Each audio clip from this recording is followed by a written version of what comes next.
yang lama. So bukan semestinya berlakunya tak ingat itu ataupun berlakunya halusinasi itu disebabkan oleh masalah gangguan-gangguan ini. Tak nafikan mungkin ada. Mungkin gabungan antara dua perkara itu. Nak cerita mak saya sekarang ni, apa nama ni, dia sakit stroke lah.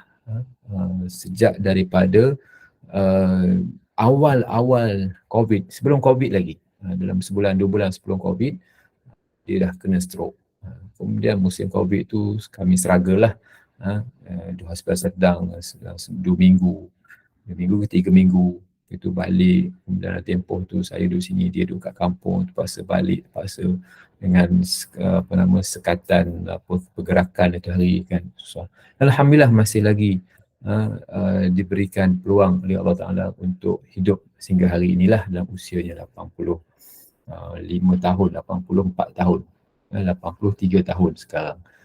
Jadi itu tak kadang-kadang ni tak ingat, kadang-kadang dia kata ayahnya datang, toknya datang, mak dia datang, kan, dia tak ingat. Kami mengambil kesimpulan bahawa mungkin ada gangguan-gangguan itu berlaku sehingga menyebabkan bayangan-bayangan itu datang. Tapi kerana infection pada otaknya, berlakunya stroke yang menyebabkan benda-benda yang otak ni ada mungkin tak berapa nak ingat, yang mungkin berlakulah disebabkan faktor usia dan juga disebabkan oleh faktor sakit yang bergabunglah semua perkara itu. Okay. Jadi tak nafikan berlaku juga serangan, bukanlah sihir, tapi gangguan. So sihir ini ada dia punya dia punya punca, nanti kita akan bincang. Kemudian berlakunya sihir ini kepada fizikal manusia, sakit. Ada orang yang sakit kaki, ada yang sakit tangan, ada yang boleh membawa kepada kanser. So disebabkan oleh sihir ini juga.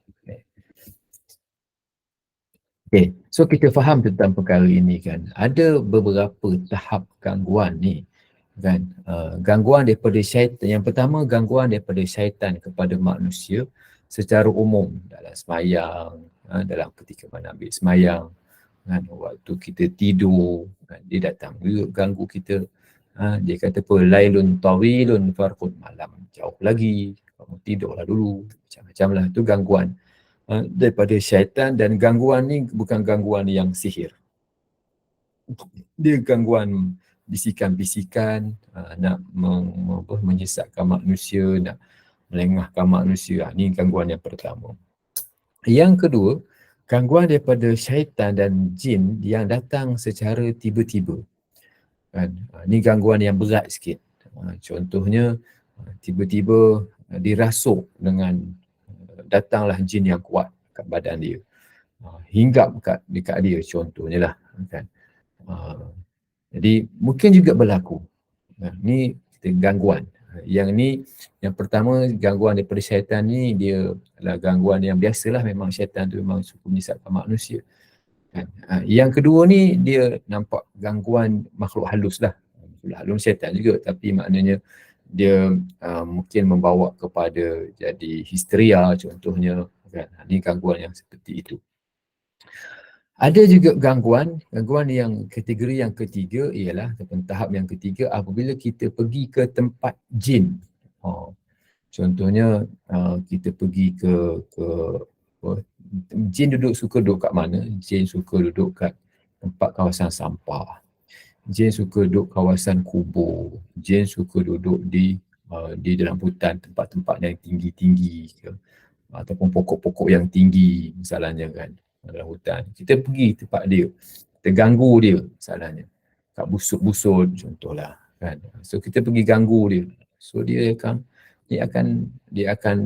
react kepada kita lah kan, sebab kita pergi tempat dia. Bukan sekadar kita pergi tempat dia, kita kacau dia, so mungkin dia akan react kepada itu. Dan yang keempat ialah gangguan secara sengaja. Ini yang sihir inilah, gangguan secara sengaja oleh pihak-pihak yang tertentu. Ini sihir. Maksudnya kita tak buat apa-apa. Ini bukan cerita jin kacau ataupun syaitan kacau dalam semayang. Tapi menyebabkan kita mungkin jadi sakit tak tahu punca. Sebab ada pihak yang secara sengaja yang buat perkara ini. Ya. Yang saya kira tuan-tuan perempuan yang dirahmati Allah Subhanahu Wa Taala, mungkin wallahu alam, saya pun taklah mendalami secara mendalam tentang perkara ini kan.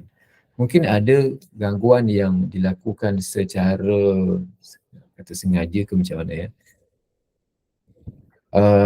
Apa kita panggil, dilakukan secara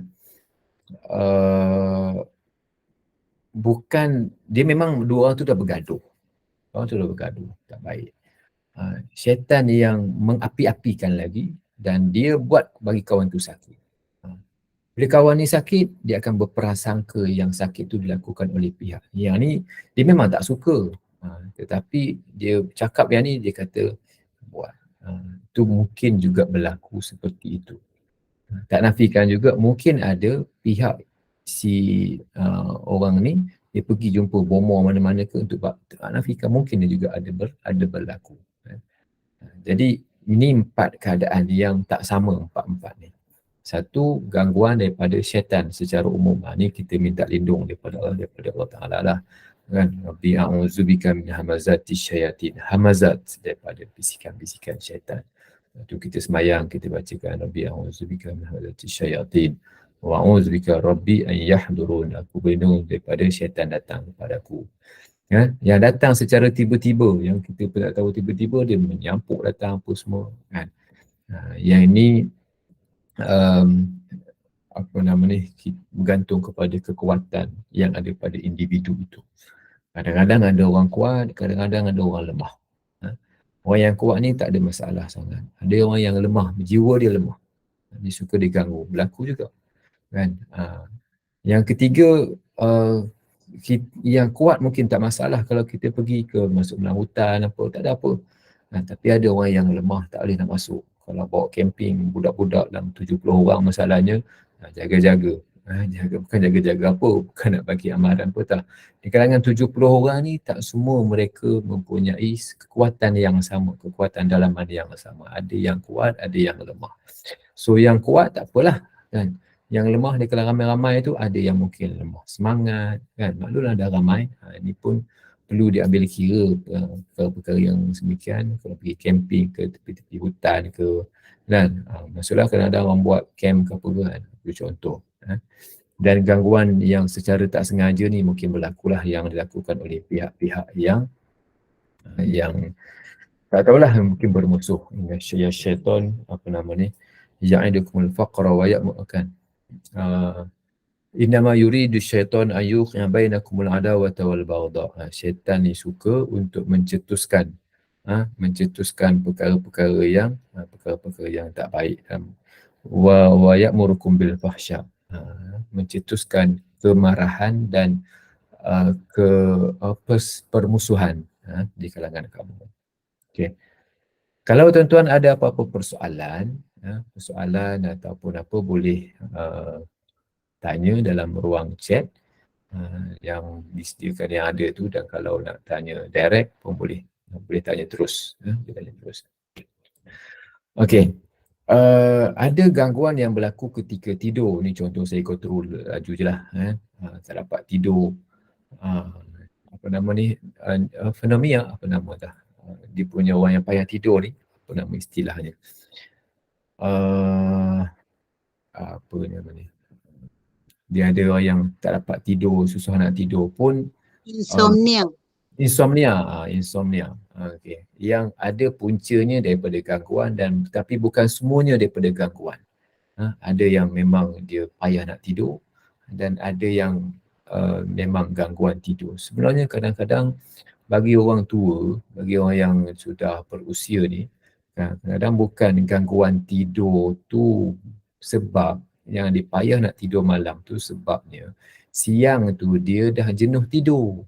Itu pun mungkin juga. Siang tu dah jenuh tidur daripada pagi, petang dia tidur, lepas makan tidur lagi. So lepas malam kan dia payah nak tidur sebab siang tu dah jenuh tidur. Lalu dia kata, saya sakit lah, susah nak tidur. Bukan susah nak tidur. Tapi bukan semualah, bukanlah susah nak tidur, tetapi sebab dah banyak tidur siang, so malam dah tak ngantuk lah. Tu dia mengadu malam susah nak tidur. Kadang-kadang bukan malam susah tidur, tapi sebab siang dah banyak tidur. Itu pun sebab juga. Jadi tak semua kita kata, oh ini gangguan, tak semua. Tapi kita lihat secara case by case dan kita lihat secara analisis apa yang berlaku. Suka terjaga ke waktu tidur, tiba-tiba terjaga. Itu juga saya pernah juga berlaku kan, pergi tiba-tiba dia rasa kaki ni kejang, rasa macam tersentak kan. Termasuklah ditindih hantu kan. Siapa ada pengalaman kena tindih hantu kan. Rasa tak boleh nak buat apa, rasa mungkin berlaku kan. Dan melihat orang yang berbentuk luar biasa, tinggi, rendah, hitam dan sebagainya. Ini juga gangguan-gangguan lah. Mimpi yang menakutkan, jatuh daripada tempat tinggi, tidur, buang sampah, mimpi ni tuan-tuan. Mimpi ni kalau ada cerita yang tak baik, mimpi-mimpi yang seperti ini jangan cerita dekat orang. Jangan cerita dekat orang. Puan Roshan ada nak tanya apa-apa ke? Mimpi yang tak baik, kita tidak cerita kepada orang. Sebab apa mimpi tak baik dengan cerita dekat orang lain? Sebab mimpi yang tak baik ni kan, macam cerita Nabi Yusuf alaihissalam lah. Dalam cerita Nabi Yusuf ni, dia bila diceritakan kepada dia dan dia mentakbirkan mimpi itu, dia menjelaskan maksud mimpi. Mimpi orang ini, dan takbir mimpi, tafsir mimpi yang diberikan oleh Nabi Yusuf itu betul-betul berlaku. Jadi pengajaran daripada situ ialah kalau berlakunya gangguan-gangguan waktu ini, bangun daripada tidur, kalau berlakulah tidur kan, waktu tidur kita bangun, kita bacalah ayat kursi, kita bacalah 3 qul, kita ludah ke kiri. Ludah ke kiri itu dengan tanpa keluar air liur. Kalau keluar air liur ni marah katuk suami kita, push kan. Tu marahlah isteri, kamu ludah aku ke? Janganlah ludah tu ludah air liur, ludah tanpa air liur kan. Kita bacalah 3 kali dan kita ludah ini, kemudian tidurlah semula kalau berlaku je. Semikian. Ya Puan Roshan. Lalu nak tanya ke Puan Roshan Jan? Okey. Itulah juga melihat binatang, mimpi yang tak elok ni, kita kata ada berlakunya gangguan. Tapi kalau banyak kala kita lihat 2 perkara lah. Satu, tafsir kita kata ini adalah gangguan mainan tidur sahaja. Tapi kalau berlaku tu banyak kali, mungkin ada sesuatu yang cubalah tanya kaulah kepada mereka yang berkenaan. Saya ada seorang pelajar tanya sebab dia mimpi macam benda yang tak baik lah kan. Benda yang tak baik. So saya kata, saya tak nak jawab mimpi tu. Saya tak nak jawab. Siapa saya tak nak jawab? Sebab saya bimbang kalau jawab sekarang, susah pula kan.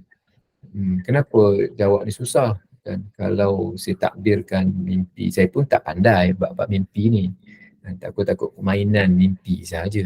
Tapi kalau berlaku kerap itu, mungkin ada sesuatu perkara lah. Kita harapkan kalau orang tanya kepada kita mimpi yang tak baik, kita akan cuba jawab supaya jadi baik. Gitu. Supaya tafsiran yang baik. Atau paling tidak senyaplah.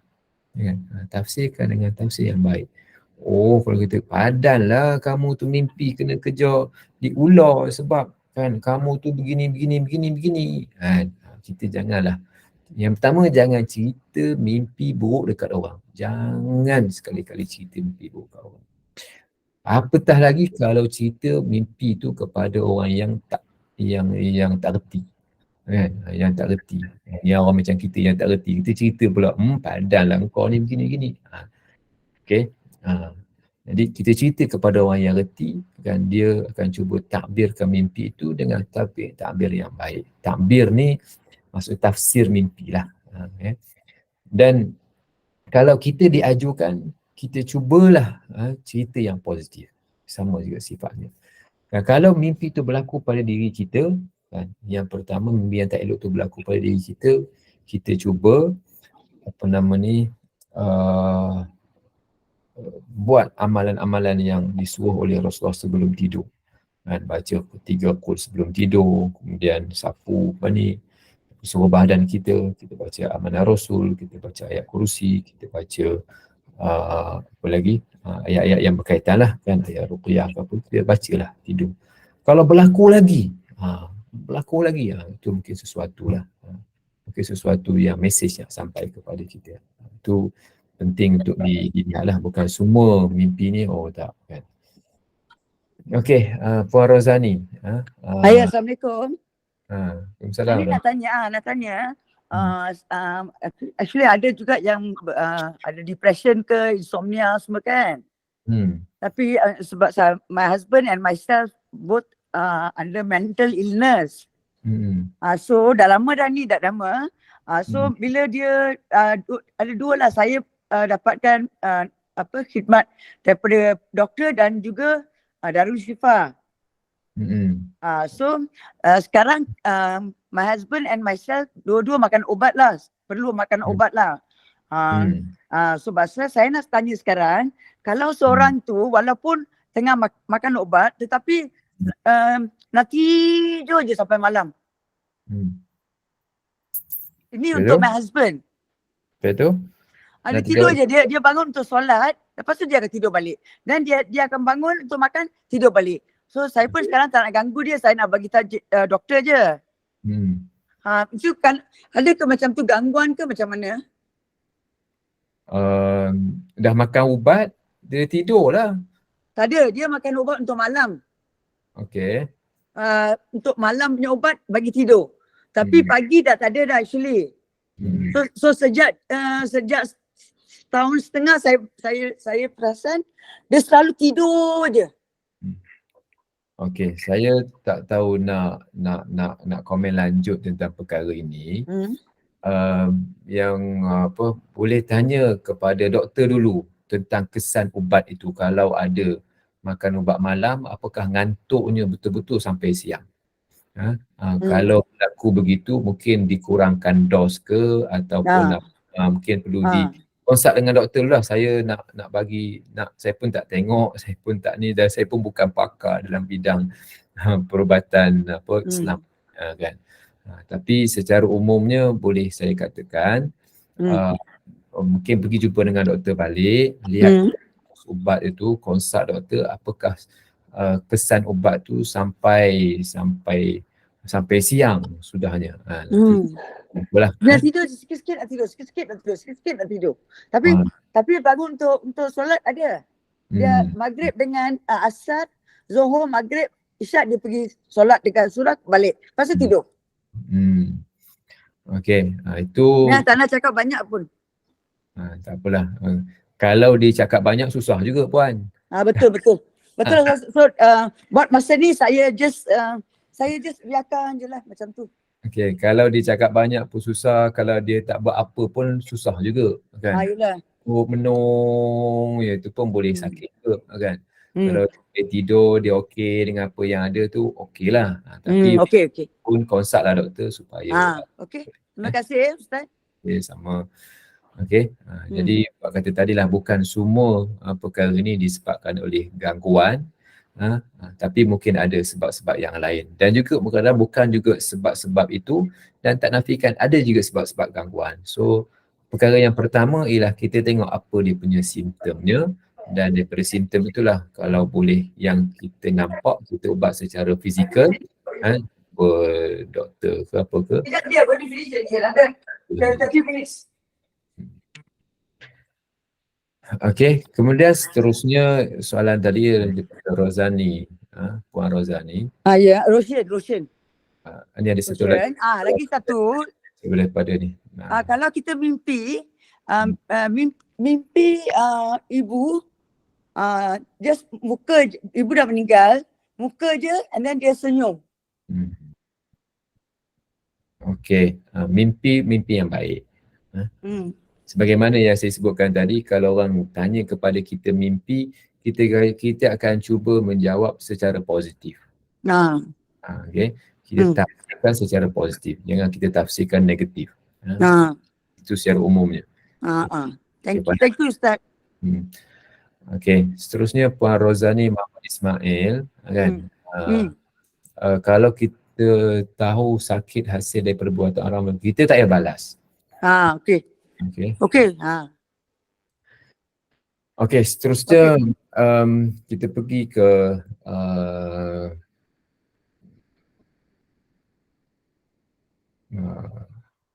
gangguan yang mungkin berlaku ketika jagalah, sakit kepala yang berpanjangan. Ni bukan migraine dah pergi dah, tapi ada benda lah. Sebab tu kena pergi jumpa dengan mereka yang berkaitan, lihat simptom yang zahir, fizikal, dan juga kepada Darul Shifa untuk inilah kalau perkara itu berlarutan. Rasa malas nak semayang, ni memang berlaku. Kita pun orang dah azan, kita pun malas nak bangun, mungkin berlaku. Tapi kadang-kadang mungkin ada rasa kita payah sangat, susah nak sebut mulut, mungkin ada berlaku dalam keadaan-keadaan yang begitu. Hilang tumpuan fikiran, jadi malas, jadi berat, jadi ini mungkin berlaku secara zahir lah. Sakit-sakit badan, perubahan diri, tak nak tak nak berjumpa dengan orang. Tapi bukan semua kan, ini bukan semua lah. Mengelakkan, tak mau pergi jumpa ustaz, nak pergi Darul Shifa dia tak nak baca Quran pun dia tak nak, dengar azan pun dia rasa bingit. Itu mungkin berlaku lah. Okay, tuan-tuan puan yang dirahmati Allah Subhanahu Wa Taala. Jadi seterusnya daripada kita bercakap tentang soal gangguan-gangguan ini, tuan-tuan, ini adalah contoh gambar yang diperoleh oleh pihak di Mesir, kalau tak silap saya lah gambar ni, yang mereka dapat daripada sebuah kubur. Gambar digunakan oleh ahli sihir kat sana lah. Sebab itu berlakunya sakit disebabkan oleh sihir ini. Ini yang disebut sebagai simpulan tu, nafathatil fil uqad, simpulan yang ditiupkan. Nampak botol-botol tu kan, yang disimpulkan kan. Kemudian anak patung, mana ada anak patung gambar ni. Anak patung, pakaian kan, pakaian kita. Sebab tu orang tu dia tak bagi sidai baju sampai bermalam di jemuran, dia tak bagi. Sebab kalau ada orang dengki, dia ambil baju kan, dia ambil baju dan dia dijadikan itu sebagai alat dan bahan untuk jadi sihir lah. Kemudian apa lagi, gambar, di situ lagi gambar yang ada tu, maknanya dia buat gambar orang, gambar kita, pakaian dalam kan, kemudian rambut, kemudian darah haid, kemudian apa lagi, itu yang digunakan alat-alat, bahan-bahan yang digunakan oleh ahli sihir. Orang datang rumah kita kan, bukan datang saja kan, dia cari pakaian masalahnya, ataupun dia cari rambut-rambut yang ada dekat lantai masalahnya. Janganlah kita, oleh orang datang kita suspicious pula, dia ni nak cari apa ni kan. Janganlah ada itu, tapi nak ceritanya itu punca-punca ataupun alat-alat sihir yang dilakukan oleh manusia. Ini juga kita lihat tuan-tuan dan puan, Bismi Iblis, Bismi Iblis Ar-Rahmanir-Rahim. Na'udzubillah. Bismillahirrahmanirrahim yang ditulis. Ini memang perangai iblis ni, yang mereka jumpa dalam timbunan tu, tulis ayat-ayat yang seperti itu. Lagi kuat kufurnya kepada Tuhan, lagi kuat menjadinya sihir itu. Lagi kuat dia syirik kepada Allah Ta'ala, lagi power sihir itu berlaku. Sihir itu berlaku. Saya pernah di rumah saya ni tuan-tuan, Ini cerita sihir pula sudahnya kan. Tak apalah, kebetulan ayat ini kan. Di belakang rumah saya ni kan, kebetulan isteri dia angkat-angkatlah pasu-pasu kat belakang rumah. Tiba-tiba bawah pasu tu ada kain kuning. Kain kuning balut elok je kain kuning tu. Apa benda ni? Saya pun tak naklah pegang. Panggil lah ustaz. Jiran jugalah yang dekat dengan rumah ni, satu taman. So, dia tengok. Kan? Dengan pegang ustaz, dia kata. Saya pun tak pegang. Pun kuih dengan kayu. Tengok. Apa benda pun tak tahulah. Abu ke apa ke, saya tak pastilah. Tapi kami nak kata apa? Kan? Kita baca rumah macam biasa. Buat macam biasalah. Kan? Baca Quran, maksurat. Kita amalkan maksurat, Quran, apa semua. Alhamdulillah rasa tak ada apa-apa gangguan lah kot, kan. Tapi tak tahulah kan. Tapi nak ceritanya ada berlaku dan saya nampak sendiri atas mata kepala sendiri, di belakang rumah saya, betul-betul belakang rumah. Betul dekat dengan, betul belakang rumah. Jadi bawah pasu. Tiba-tiba tergerak isteri nak angkat pasu tu, macam mana nampak benda tu. Wallahualam. Tapi itu nak cerita berlaku. Kita minta lindung dengan Allah Ta'ala lah dalam perkara ini. Beli makanan, minuman kan, diubuh apa benda lah, dia tak tahu, ubuh dalam makanan sampai sakit, sampai jadi apa nama ni, memudaratkan, melalui perantaraan tanah yang ditabur di jalan, diubuh tanah, diubuh pasir, diubuh apa-apalah benda tu kan kita nampak kan.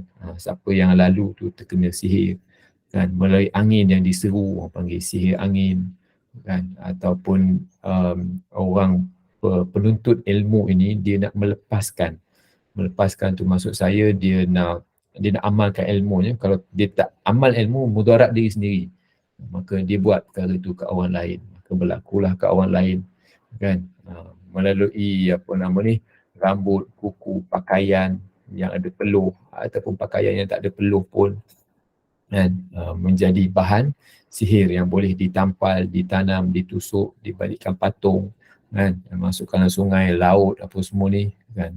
Buktinya gambar yang saya berikan tadi kan, gambar yang kita tunjukkan tadi itu bukti nampak kan. Berlakunya bukan cerita-cerita kosong tak, benda ni berlaku, berlaku dan ada bukti-bukti, bukan sikit-sikit, banyak tu kan. Maknanya orang yang bergelumang dengan jin dan syaitan. Tuan-tuan dan puan yang dirahmati Allah Subhanahu Wa Taala, bagi kita melihat ayat-ayat yang pelindung, tuan-tuan mungkin ada buku, ada kita panggil dengan apa nama ni, zikir-zikir ayat-ayat pelindung.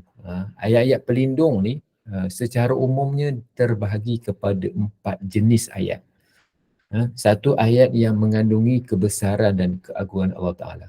Ayat kursi, kan, amanah Rasul, ayat-ayat yang menyebut kebesaran Allah Ta'ala, kan, ini ayat pelindung. Yang kedua, ayat yang memperihalkan kisah Nabi Musa dan tukang sihir. Kan, ada ayat yang tertentu yang berkaitan dengan Nabi Musa. Ayat ini menjadi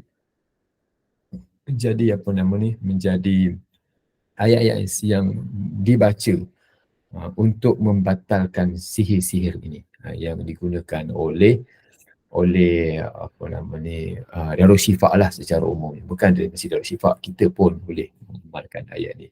Majitum bisah innallaha sayyiqtilu, bukan ayat-ayat yang membatalkan sihir. Yang ketiga, ayat yang memperihalkan tentang balasan Allah Ta'ala bagi golongan derhaka. Ayat-ayat yang ini juga, ini banyak ayat ni, balasan Allah Ta'ala kepada orang yang syirik, yang kufur, yang melakukan perbuatan tak baik. Ini kategori ayat dia. Dan ayat yang keempat, ayat-ayat pelindung.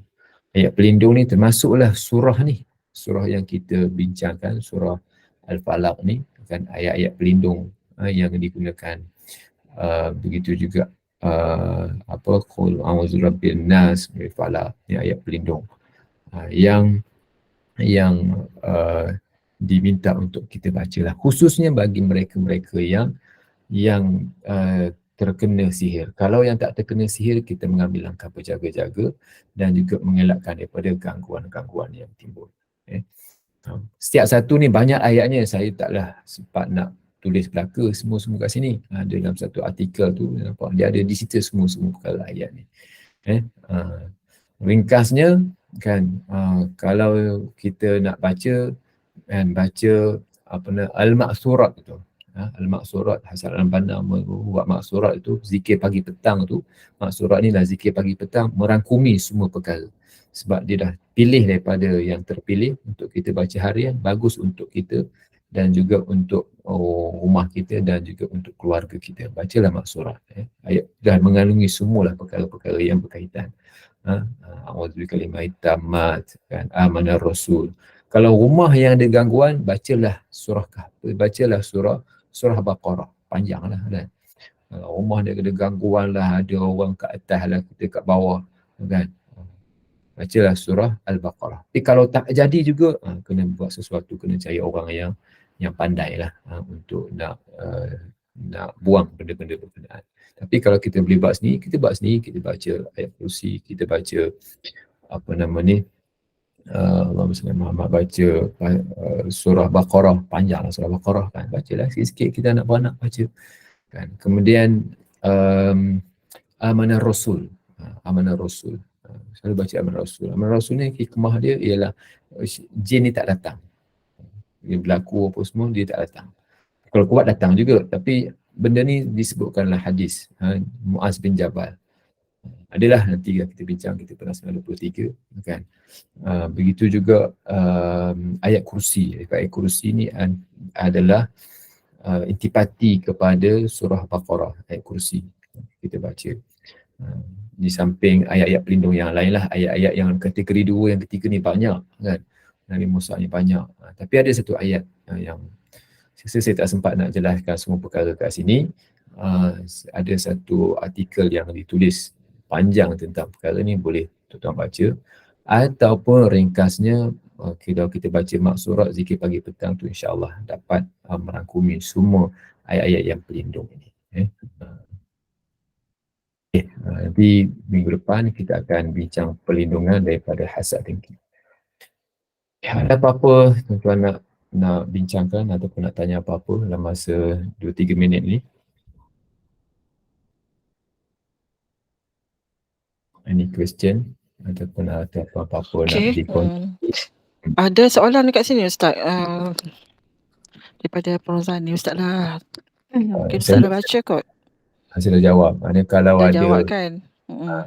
orang balas, kita tahu ke dia buat masalahnya? Betul, kita tak tahu. Ya, betul. Kita jangan nak buruk sangka, betul.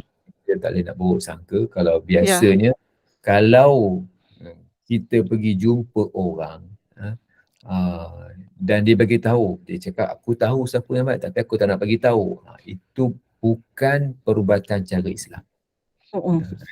Itu bukan perubatan cara Islam. Sebab biasanya kan, kalau adab bagi perawat Islam ni, perawat dan perubatan Islam ni, dia tak akan bagi tahu. Dia tak akan bagi tahu. Sebab kalau bagi tahu, dia akan mencetuskan permusuhan. Biasa tak bagi tahu dan tak boleh bagi tahu. Kalau tahu pun tak akan bagi tahu. Dia tak akan bagi tahu. Tapi kalau dia bagi tahu nama-nama, itu bukan akhlak yang baik, dan kalau betul pun dia bukan akhlak yang baik, dan kalau benda tak betul pun itu semua adalah sangkaan yang buruk. So kalau kita pergilah orang yang seperti itu. Nampak best bang, sebab tahu yang tak, tapi jangan. Jangan sekali-kali betul begitu. Betul. Dia lagi merumitkan keadaan sebenarnya.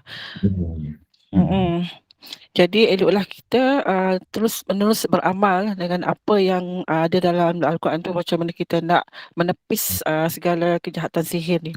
Dan insyaAllah dalam kesempatan kita akan bersama-sama dengan Al-Fadhil Ustaz Muhammad Faizal. Jazakallah khair Al-Fadhil Ustaz Muhammad Faizal atas kesedia berkongsi ilmu melalui tadabbur surah Al-Falaq itu tadi mengenai sihir. Ya, sihir ni adalah suatu perbuatan terkutuk dan sangat dibenci oleh Allah SWT, maka kita sebagai umat Islam sama sekali dilarang melakukannya. dan baca jugalah amalan-amalan yang boleh membantu kita bagi membatalkan sihir yang ditujukan kepada kita. Kisah Rasulullah juga kita boleh jadikan tauladan. Dan selain itu Allah juga adalah penolong terbaik dalam apa jua hal yang dihadapi, maka jangan melupakannya di saat kita susah dan juga ketika senang. Dan Ustaz, kita tutup dah dulu Ustaz ya. Majlis ilmu ini tangguhkan dulu dengan dengan tasbih kafarah dan surah Al-Ars. Ustaz, Ya, ada apa lagi? saya nak tanya soalan Ustaz, boleh Ustaz? Ya, boleh. Okey, baiklah, boleh. Silakan. Sila. Orang menyihir itu apa daripada Allah Ta'ala tu Ustaz? Apa dia? Kita disihir. Balas orang yang menyihir itu, apa yang dia dapat tu Ustaz? Balas? Orang Tak jelas. yang menyihir kita tu, apa balasan yang Allah bagi di dunia ataupun di akhirat? Apa bentuk macam mana tu Ustaz? Apa nama ni, Allah Ta'ala akan memasukkan neraka lah kan. Macam mana apa semua tu kita serahkan kepada Allah Ta'ala kan, untuk uruskan lah kan. Mungkin kita marah, kita geram kan, tapi betul dia yang lakukan. Kita serahkan kepada Allah lah, sebab itu dia dah berbuat tasyirik kan.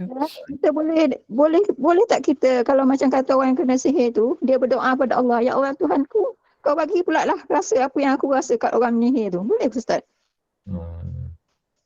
Sebab yang menyihir dia tak tahu apa yang kita rasakan Ustaz. Kita yang rasa. Jadi kita berdoa pada Tuhan. Yang terbaiknya Puan, dia tak buat lagi pada orang lain. Yang terbaiknya Puan, kita minta Allah Ta'ala bagi hidayah kepada dia. Betul. Itu setuju. Saya yang terbaik. Supaya bila Allah Ta'ala nak balas itu, Allah Ta'ala dia akan balas kepada mereka-mereka yang jahat. Tapi yang lebih penting daripada itu ialah kita mintalah hidayah kepada mereka. Doalah tuan-tuan. Saya selalu doa. Ya Allah, bagilah hidayah kepada mereka yang berada di kiri rumahku, ya Allah, di kanan rumahku, di hadapan, di belakang, supaya mereka-mereka sama-sama ni semua dapat hidayah daripada-Mu, ya Allah. Kan? Kita berdoakan hidayah daripada Allah Ta'ala, kita jangan marah. Hati tu geram, siapa tak geram Puan kan? Hati tu geram. Tapi saya rasa itu yang terbaik lah. Betul. Dan amalan-amalan yang di sebagai panduan lah kita dapat kan, contohnya zikir, baca ayat suci Al-Quran, banyak yang terkandung dalam tu penawar segala menepis segala kejahatan yang ditujukan kepada kita. Cuma nak kita ni beramal ataupun tidak, itu saja. Kalau kita beramal, insya-Allah segala kejahatan tu akan dapat ditepis. Dan semualah saya rasa Ustaz kan, semua akan mengalami situasi begitu, termasuklah saya juga ada pengalaman macam tu.